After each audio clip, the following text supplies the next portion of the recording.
मासूम तो दूर की बात है, उनका तो सदका भी ऐसा था। लोग हैं या नहीं भाई?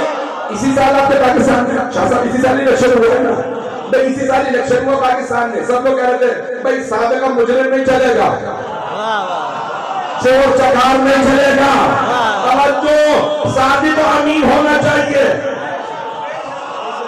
पाकिस्तान के तो आईन में भी लिखा है कि इस्लामी मुल्क है, जो इलेक्शन है उसे सादिक अमीन होना चाहिए। 5 साल का हमारा नुमाइंदा पार्लियामेंट में, और लोगों को चोर कबूल नहीं। और अगर कोई पैगंबर की जगह आ रहा हो,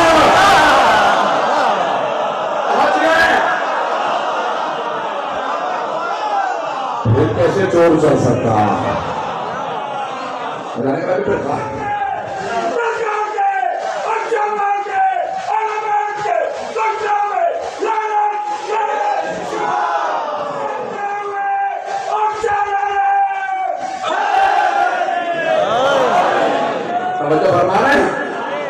कोई परेशान तो नहीं हो गया?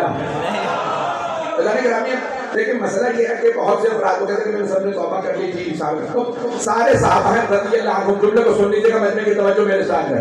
भाइयों का अकीदा ये सारे साहबा रज़ी अल्लाह अन्हुम सिवाय अली के, वो कहते अली है करमल्लाहु वजहहु। तवज्जो, जो नहीं पहुंचे उंगली से पकड़ के पहुंचाना जानता हूं। शिया अकीदा ये है अली है अलैहिस्सलातु वस्सलाम, लेकिन भाई कहते नहीं सारे सहाबा रज़ी अल्लाह अन्हुम, लेकिन मौला अली है करमल्लाहु वजहहु, अल्लाह ने उनके चेहरे पे करम किया।